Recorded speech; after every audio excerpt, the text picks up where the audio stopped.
the theater, and mi cultura, ¿no es cierto? Soy peruana, but raised in the U.S., so it's a way to maintain my culture. I think what they are providing is really a unique aspect in the theater arts. It's phenomenal. Obviously, there's nothing else like it in the United States. We're trying to accommodate many needs in the community. For me, GALA is a family. So it felt like coming back to our roots.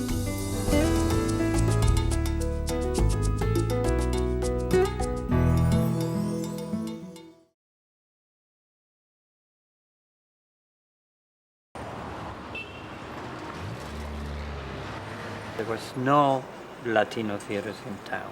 I'm talking about 1970s, early 1970s. Fortunately, there was a program in one of the theaters in 1974, which was the Back Alley Theater. And they started a bilingual program for children's theater. So of course I went there, and there's when I find out Rebecca Medrano, now my wife. From them I start to look for other actors with the same kind of desires and career. And together we create GALA in 1976. And we immediately put a play with that group, which was an immediate success. It was more than a niche. It was serving a cultural need in a community for the people that its cultures it represented, but also for individuals who were interested in these cultures, either because they had lived there or they had married somebody from one of these cultures. So it served that need.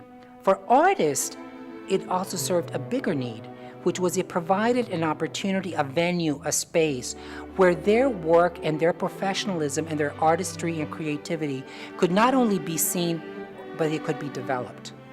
And that was the kind of space it filled at that time.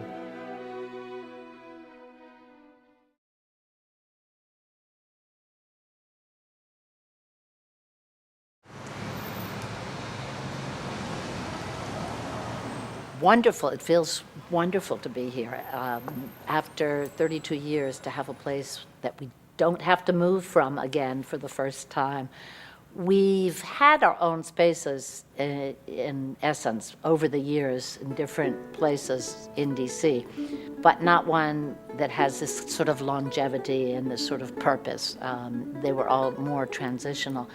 And we decided to get into this crazy adventure of having our own space. We thought it was time, a real theater, So we start with a capital campaign to build up a theater inside of the Tivoli Theater, which is this magnificent old big movie house from the 20s that it was completely destroyed, and some developers decided to bring it back to life. Hugo and I knew this is where we wanted to be. We've always lived around this neighborhood, Columbia, Hudson, Mount Pleasant, and always worked in this neighborhood. So it felt like coming back to our roots, to where we had started GALA together. It's very interesting because we kept the old features of the theater and plus some modern architecture that facilitates a nice stage, a pretty comfortable stage, and good chunk of seats for our audience. There's not another performance space in Columbia Heights with this sort of technology. We invested a tremendous amount in the technology, in the lights, and the sound, and the acoustics, and we have a movie screen too, so we have movie capabilities. When we opened this place, we could see in the faces, and also they told us, a lot of people told us, then they were so proud to see this space that they could say, then this is our theater. And this is true. I mean, I'm not making up this thing. It sounds very good. And it's true because it is not a place that is in between. It's a theater, well equipped, in the heart of the Hispanic community, and with now, after 30 years, with a past that really talks about the quality and the richness of our culture.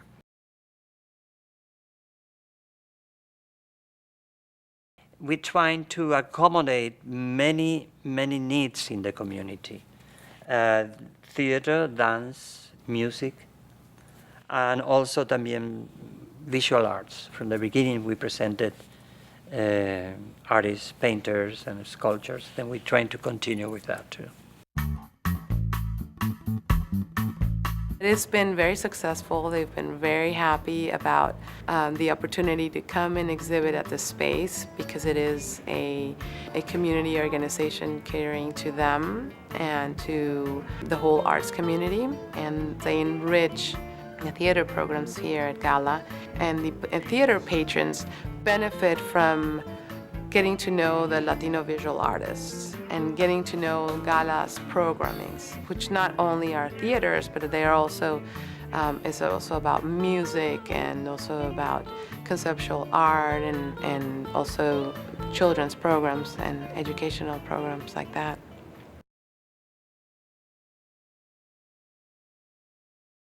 We were ignorant, but now you see that a city mouse can outsmart a cat better than a library mouse.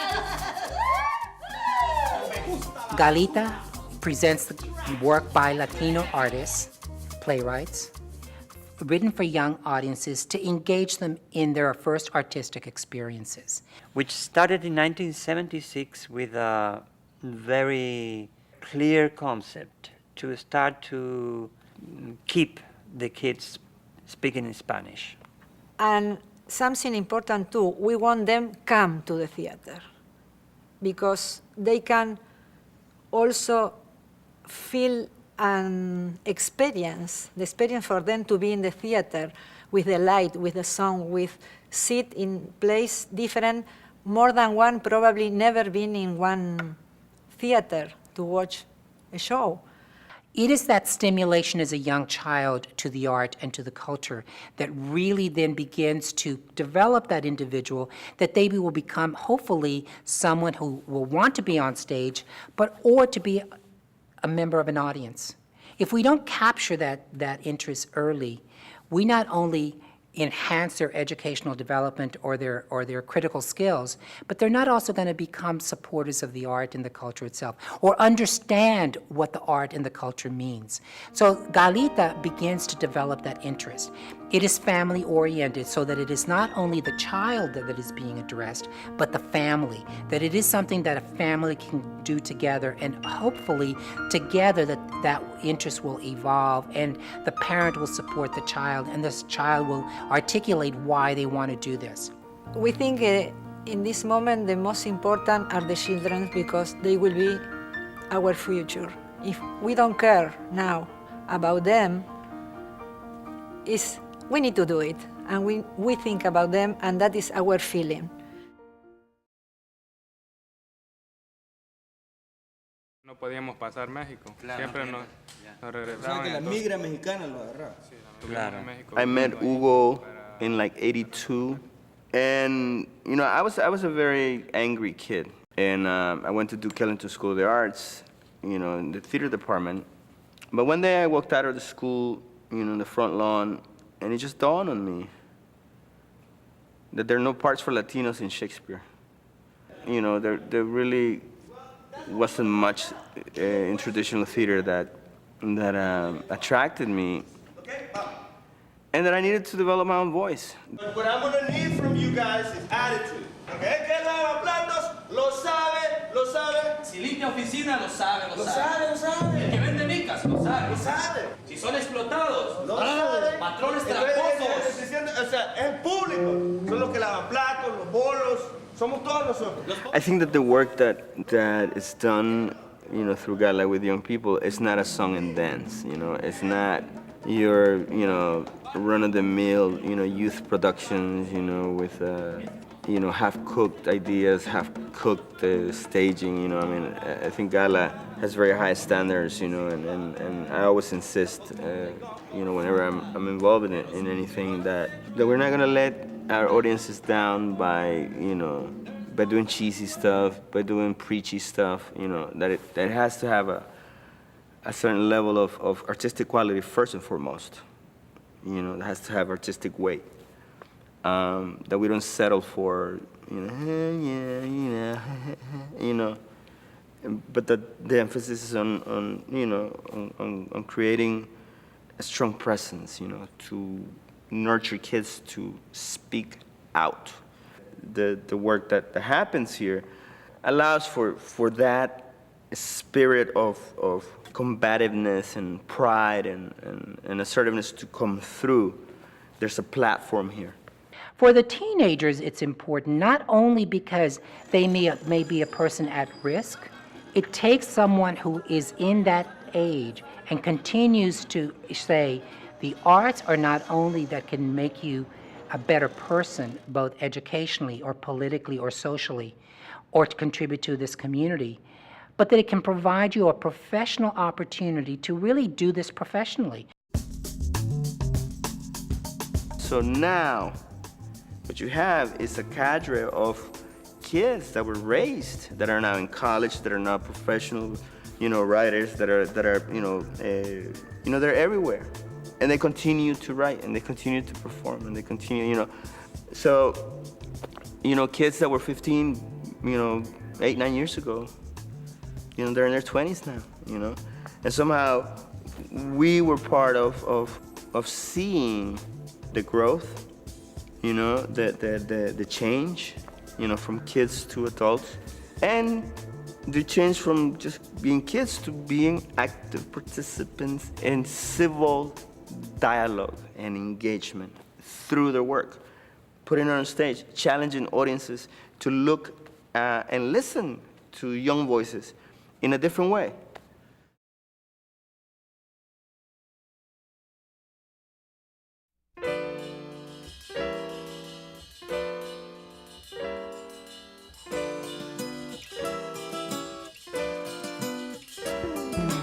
Washington, as we all know, is a city that is growing tremendously with very large Latino population, and I think that they have more need to cultural life. In that regard, this is theater.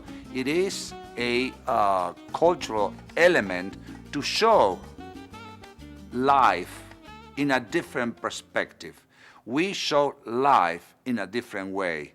We show their lives. We speak their language. We all speak the same language, which is a beautiful thing about Latin America. In that regard, we can have a portrait, we can see an image reflected in theater of the Latino community. Mírenla, retrata el cuerpo presente, tira la piedra y esconde la mano. And when we present a play in that language, we are just reflecting their concerns and who we are. Son una sinvergüenza. Demasiado lo veo. Parece mentira, canejo. Se han propuesto matarnos a disgustos. From the very beginning, we had a very strong American Anglo audience too.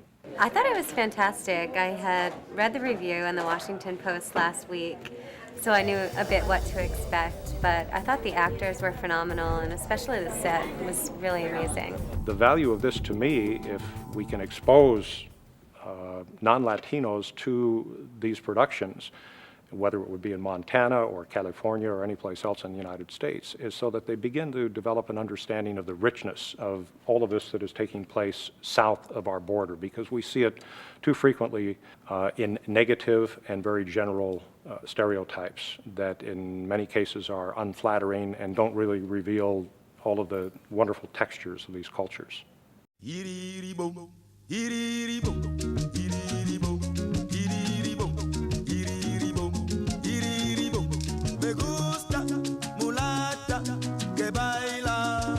I think we also now our community is national and international in scope, much more so than I think it was then. I think Hugo and Rebecca did a marvelous job and a great job of bringing Latino artists from Latin America here.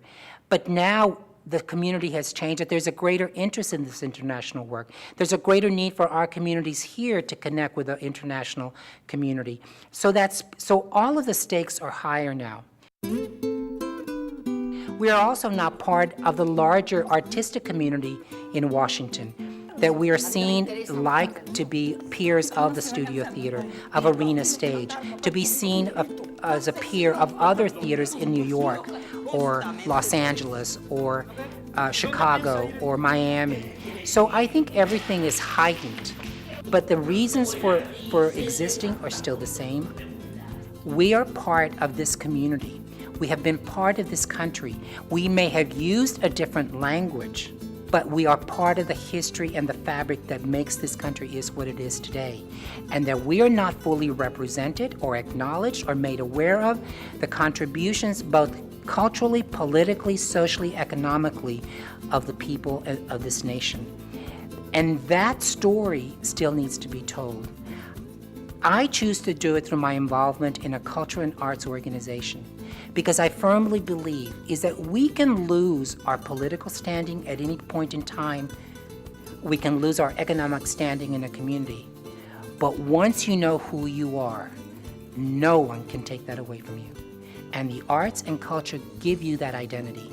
They give you that foundation to be able to build upon, that you can achieve both educational, political, or social success because you know who you are.